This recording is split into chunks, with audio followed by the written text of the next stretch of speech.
Hey guys, it's Mitch. How's it going? We're doing Cerebus again as the March to Obscurity picks up in earnest. I figure if Dave Sim can get himself enthusiastically ejected from the comics medium, the least I can do is the same on YouTube. So we're looking at Cerebus number 4 today. So just before we get into it, if you enjoyed the channel, if you feel like you might want to help out a little bit, go over and subscribe on my Patreon. I'll give you early access to everything I do. Helps out the channel and helps to buy new comics. So yeah, Cerebus number 4. We took a look at number 1 last time. I'm going to be doing this a little bit sporadically going forward, particularly in these early issues. For the most part, they tend to be one-shot stories, and for at least a little while, there isn't a ton of progress, although I will do a little bit of backtracking to just point out a couple of things. So for instance, issue number 2 from February of 1978. So this is basically just a story that he had to pick up off of the ad that he put at the back of issue number 1, which had Cerebus on a snowy mountain somewhere while some shadowy figures closed in on him. And at this time, Dave Sim's artistic goal is to just try and look as much like Barry Windsor Smith as possible. This would be around the time when Barry Windsor Smith, well, he's already done with his stint on Conan, I think, and he's starting to put out some of his prints and stuff with the studio. So, like I said, we're going to do as much as we can down to this kind of Conan-y lettering. We're going to get a lot of these hatch marks. A lot of the facial construction is going to be very similar to Barry Windsor Smith. There's a lot of awkwardness mixed in as well because, it's trying to amalgamate somebody else's style into yours, which sometimes work, sometimes doesn't so much. Not a lot of funny in the second issue. There's little bits here and there. Cerebus gets captured by these opposing barbarians, and the way to free himself from captivity is to challenge their most fearsome warrior, which is Clog here. Only it has to be done in the traditional Borealan manner, which is the sacred duel of the long knives, where a 2-foot length of cloth is held between your teeth and the teeth of your opponent, and you gotta try and, kill the other guy. The only problem is that Cerebus is about 3 feet tall. Clog looks like he's closer to 7. 2 feet is not long enough. So the chief's advisor here suggests that perhaps a 6-foot length of cloth would be a little bit more sacred. And of course, Cerebus makes short work of the barbarian. Interesting use of a complete lack of panel borders, and sucks him in for the dreaded Earth Pig snout punch. The only time we'd ever see that, particularly since pretty soon Cerebus's snout will have shrunk significantly. This is still the very early version of Cerebus. And these are, Dave is writing these particular stories. It's just whatever barbarian trope he can come up with. They're usually adapted from Conan stories, I believe. So here Cerebus gets separated from the warriors once he's been made part of the army, falls into this underground temple, which he recognizes from old tales as the catacombs that house the demon called Kem, but also house a gigantic jewel called the Eye of Tarim. And of course, since Cerebus is a super greedy barbarian, if there's riches to be found, he's got to go after those riches. Very interesting early page here, where the entire composition is just basically one image with Cerebus moving through it. I'm pretty sure that's a trick that he picked up off of Gene Day. I know he would use that a few times in Master of Kung Fu, I believe. Pretty decent use of shadows, although not on Cerebus himself, which is interesting because at this time Dave was committed to Cerebus himself being more of a cartoon character fit into this Barry Windsor Smith Conan world. And this is also the first appearance of rocks with laughing and demonic faces on them, which will come back. And then, finds the Eye of Tarim, which houses the demon Kem. It's a succubus. That'll come back again later, maybe in like 150, 160 issues. And now that it's been spotted by Cerebus, it has only a short time to grab his soul before he basically dissipates, I think. But he's not able to because he's not a man, he's an aardvark. And so Cerebus manages to escape, essentially. But at the end of the day, the Eye of Tarim turns out not to be a jewel so much as just a lead ball that was made to look like a jewel because that's where the demon lived. So, kind of similarly to the end of issue 1, we thought that Cerebus was going to walk away with a fortune, but turned out that he's just kind of broke again at the end of it. And that, of course, would end up being a theme that would run throughout the rest of the series. He does manage to find a helmet at the end here, though. And in the next issue, we're going to get Red Sophia, who is, of course, Dave's version of Red Sonja. So, yeah, that's issue 2. It's an okay one. It kind of builds off of the first issue, just kind of another solid entry. I think at the beginning here, Dave isn't taking any particular risks. Throw in a little bit of funny, which he's good at, but, don't throw in so much that you might scare off some readers. Play it safe and by the numbers. Issue 3 is that first appearance of Red Sophia. This one had a bit more of that Barry Windsor Smith rendering going on with the backgrounds. All this stuff here, this weird kind of Art Nouveau shit, I'm pretty sure he takes that directly. This kind of stuff. Just weird shapes and vases and sculptures in the background. And so Red Sophia's deal is that she's the daughter of this wizard that Cerebus is doing a favor for. She's got giant tits and she talks incessantly. And once Cerebus defeats her in battle, which is basically just she takes a swing at him and he, smacks her on the ass and knocks her into the bush. And then she swears to do his bidding for the rest of her life. So naturally, Cerebus gets her to carry the supplies going forward. And yeah, you get some fun brawl stuff. You get some, what would become kind of a trademark Cerebus thing with the slow reaction shot. While Cerebus is making plans, Red Sophia made dinner, which turned out to be granola, which Cerebus has never eaten before, and it's not sitting very well. But the slow transition from panel to panel, that would become a staple. That's something I would pick up myself just from reading these. And so the favor that Cerebus owes to Henrot the wizard is to torture and kill this guy Ferris. And it turns out what he's done to deserve this is he besmirched Red Sophia's honor. Everybody besmirches Red Sophia's honor at some point or another. And yeah, Ferris here has no stomach for torture. As soon as it's even suggested, he faints. And Cerebus is like, fuck's sake, this is going to take forever, just between heating up the rod and waking him up again. And even after he's done torturing and killing Ferris, he's going to have to deal with Red Sophia, who's going to be chattering in his ear the whole way home.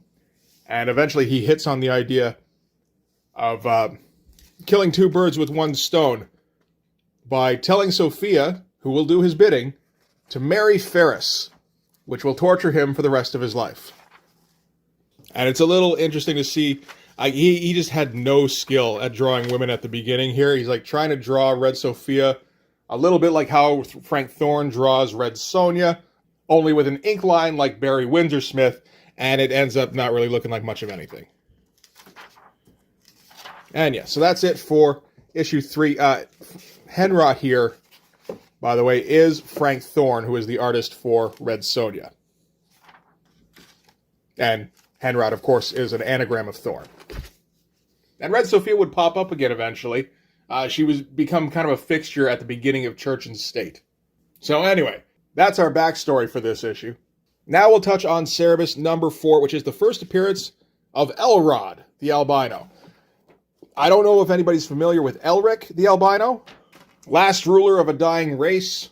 I don't think Dave was too familiar with him, but he was fairly prominent in the fantasy landscape in the late 70s. So it was a good enough character to parody, and Elrod would turn out to be one of the fan favorites in the Cerebus comic. So we're going to start things off with some random slave who's running away in terror from something, when all of a sudden he dies, probably of fear, and drops this thing that he's running with, which is a shiny bauble, which just kind of bounces away from his corpse and catches the eye of Cerebus here. And that's how we're going to get started here. This is in Syria, so one of the various Hyborian-esque towns or countries or cities or whatever in the Cerebus world. You can see he started to come along a little bit on his Windsor Smith pastiche. Like, this figure here is actually pretty good. Same with this face, actually. I don't think there's much of anything wrong with that. That's quite good. He'd still waver a fair bit from panel to panel because these lines aren't ones he's come up with on his own. He's still mimicking somebody else's. So he's getting better at reproducing them, but he still doesn't have that thing where he came up with those lines. Like, okay, so where I understand what the shapes are that I'm trying to delineate, it's just, okay, when you have a head in a full profile like this is how you proportion it. These are the lines you put here for the cheek. You put these here for the neck. It looks pretty good, but he can't keep it up from panel to panel. And yeah, Cerebus is just sitting on a barrel here getting drunk. We can see that he's a bit more clothed than last time. He's got this vest thing on now, and his medallions have some painted symbols on, which are similar to the Conan medallions, actually. And the joke is that since Cerebus went into the big city, he had to go get dressed up, so put on a vest. Still naked otherwise. And we can see, again, some of those Barry Windsor Smith designs, which he doesn't really have the hang of. This doesn't look like much of anything. And you see that kind of stuff in the background all the time. So the gem catches Cerebus's eye, and he figures, well, hey, you know what? Maybe I can use this for a stake in cards or something. And wanders off with it, not realizing that the gem is attracting the attention of this monster down here, this kind of Cthulhu-esque looking thing. And the lines that Dave is using for the exterior of Cerebus here appear to be thickening up. Somewhere along the line, he was talking to Marshall Rogers. Apparently, he got to know him a little bit. And Marshall Rogers was a strict brush and pen nib guy, and told Dave that he had to figure that shit out. And Dave's like, well, no, I like using like the fine liners for Cerebus at least, because you get that weird juxtaposition of a cartoon character walking around in a Barry Windsor Smith world.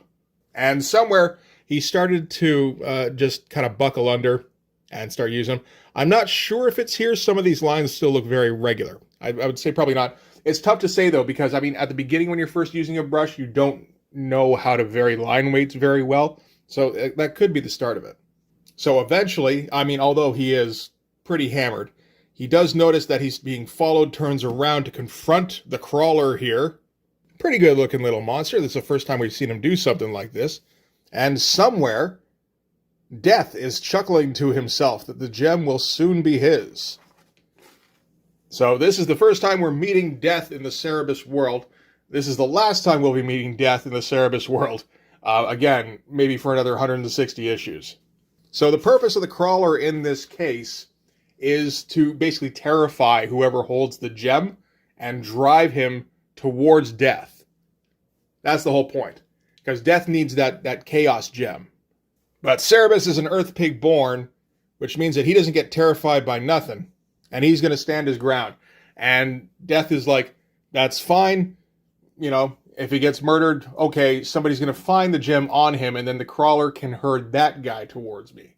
Only Cerebus is actually successful against the crawler and is able to kill him, probably because he's an aardvark. That seems to fuck up quite a bit in the world of Cerebus. And again, one of those panel-to-panel reaction shots as a tentacle starts twitching behind him after the creature's supposed to be dead. Turns out this is just death throes, though. And early on, he's figured out how to use screen tones. A lot of different kinds, actually. Because, I mean, there's the very regular screen tone, like regimented kind of regular, that he uses on Cerebus. But then there's also this wall thing behind him here. There's, that's another one here for, like, pebbles and that kind of stuff. This one here as well. Much more regular, more like cross-hatching, and I think he's using it again here. So using all sorts of different kind of screen tones to get different textures behind Cerebus. I think eventually he would start to leave off with all of the screen tones, but it's interesting at the beginning here to see him experimenting.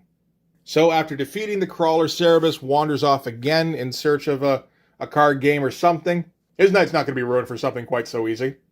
And Death has to find a new agent that he can use to get that agent and Cerebus to come to Death, where Death can negotiate with Cerebus, basically. And this is the next day. This is the marketplace in the big city. And he's going to try and do some more in-detailed backgrounds. I don't know how much of it works.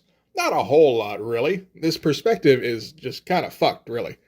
It almost has like a fisheye quality, and then there's this, like, these people here, like, some of them look like they're kind of floating, some of them look like they're sunken into the floor, because he hasn't figured out how to work the levels just yet.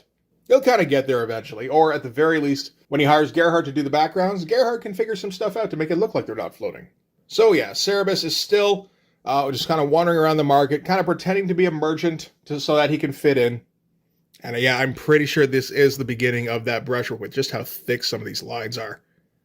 He'd get to be pretty good with them. I mean, Dave Sim ended up being very obsessive about craft as the series would go on. So Cerebus just minding his own business in the marketplace when all of a sudden he's interrupted by Elrod the Albino. And this is not actually the traditional version of Elric. This is the version of Elric that showed up in Conan that was drawn by Barry Windsor Smith, which is the only version that Dave Sim is familiar with at this time. Again, like a little bit weak on the figure work here. And after some of the stuff we saw at the beginning, that's the kind of thing like, if I didn't know that he was basically just copying Barry Windsor Smith directly, it's the kind of thing that would make you feel a bit suspicious. And Elrod is a loudmouth fool, whereas the character of Elric is all moody and, very competent. Elrod is the opposite. He's usually in a pretty good mood. He can't stop talking, which is something that apparently Wendy Peeney pointed out to Dave, that's what makes it a good parody, because the character of Elric is always talking to himself. I assume in more like dark soliloquies, that kind of thing. And he's completely incompetent at everything, but he's a kind of incompetent where he's like sort of a blessed idiot. Nothing ever works out too badly for Elrod. And maybe the thing about Elrod that would end up being his most recognizable trait is the fact that he talks like Foghorn Leghorn from Looney Tunes. You get the feeling Dave Sim was a big Looney Tunes fan growing up. He would base at least one more voice off of he based a pair off of Yosemite Sam. So, for instance, Elrod here is announcing his importance and how, Cerebus better, perk his ears up and pay attention. And Cerebus is trying not to kill him while he's trying to act like a merchant. So just kind of tells him to get off his foot and starts walking away. And Elrod goes, "Mind your manners, boy. I've got a tall, pointy hat. Status, boy. You can argue with me, but you can't argue with status." It's the kind of thing, I think if you're an Elric fan, it's a very absurd juxtaposition. But it's also, very niche if you're not.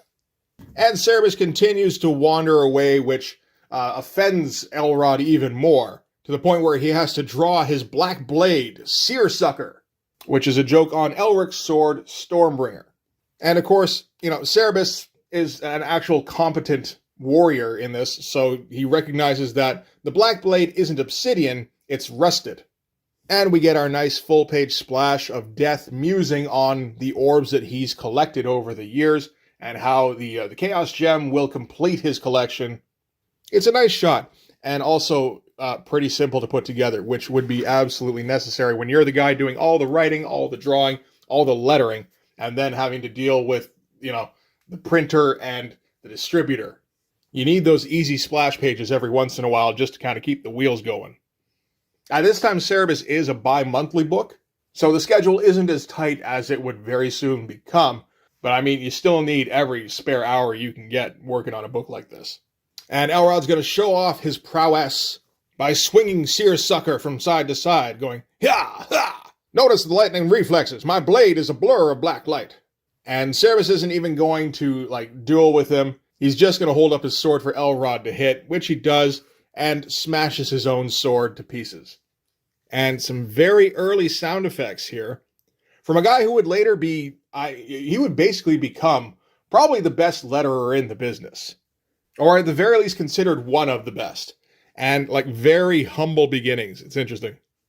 So with no more means to kind of back up his bragging, he decides that he and Cerebus should join together and build their fame as swords for hire.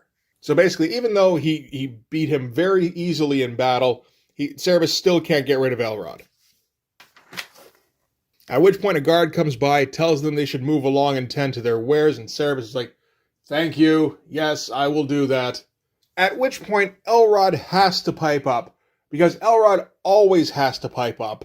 Say, "Hang on a chicken-plucking minute, who are you calling merchant? We're warriors, the mightiest swords in the Southlands."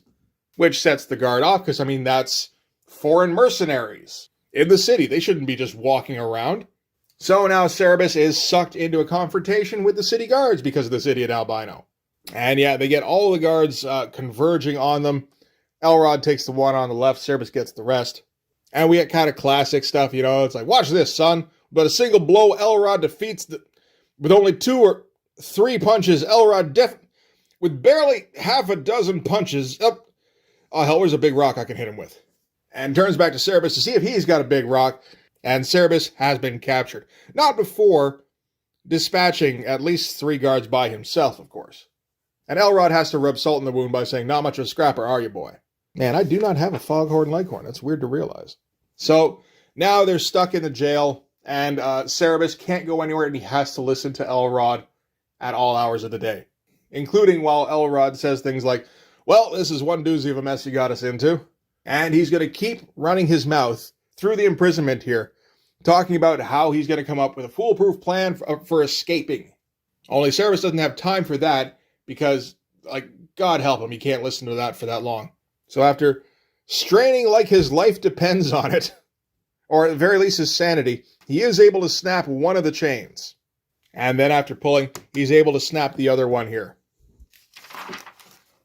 And then finds a bit of a pry bar, which he's able to start working on the lock with.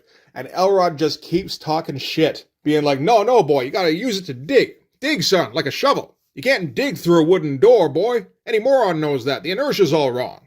And you get the impression just the sound of Elrod's voice is adding to the desperation behind Cerebus' escape attempt here. And what he's doing is he's actually levering the lock here to snap it off the door. And at that, Elrod says, now we're in business, son. You get me loose and we can make a run for it.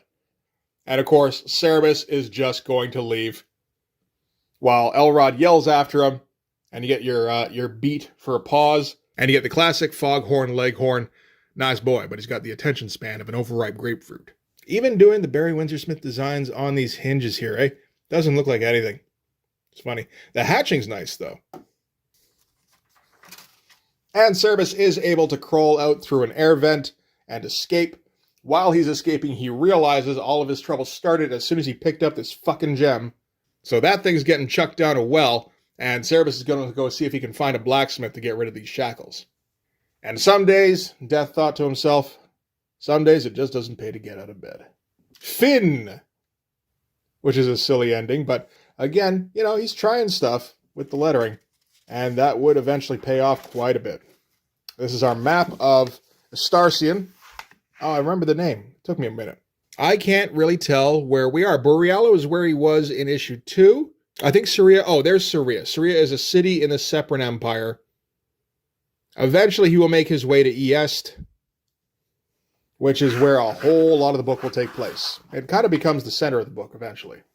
And Cerebus is finally starting to get some letters, including from Frank Thorne, who seems to just answer a lot of mail. He either writes letters or he draws sketches to send out to fucking everybody. He had a sketch that he sent out in issue 2 there. And this is our ad for the next issue, featuring Bran McMuffin, who's a takeoff of another Robert E. Howard character, which is Bran McMorn. And soon we're going to get the single page in Cerebus, which would be a backup that Dave Sim would publish regularly. Basically promoting indie self-publishers. You can send in like a single page of sequential art to try and, you know, pump yourself up, sell your book, that kind of thing. Which is a big deal in a book like Cerebus, which is the preeminent independent self-published book in 1988, which is when these reprints come out. And these are all ads for the collections, which would come to be known as phone books, because of how friggin' thick they are. All right, so that's it for Cerebus number 4. It's another interesting step on the way. Introduces, I would say, the first key character aside from Cerebus himself. Elrod would also be the first character to return later in the series, actually not too far from now. And it's always interesting seeing these early issues, seeing his style solidify, and seeing him making realizations on like almost a page-by-page basis sometimes. We'll be pretty quickly getting to a point where the changes start happening extremely rapidly. But for this one, that's going to do it. Thanks very much for watching. If you like this video, please hit like, hit subscribe, hit the notifications so you know when the next one's coming out. Go over and subscribe on my Patreon. That'll give you access to everything I do, from the Blood Force stuff to the YouTube videos before they get uploaded to YouTube, as well as some Patreon exclusive content. You can also follow me on Instagram and DM me there for commissions, and you can join the Blood Force Discord server, where you can complain that Mitch now spends too much time on weird 70s black and white independent Canadian comic books. And I won't listen, but maybe some of the other people will. You won't know until you try. So yeah, that's going to do it. Thanks again for watching. I'll see you guys in the next one. Bye-bye.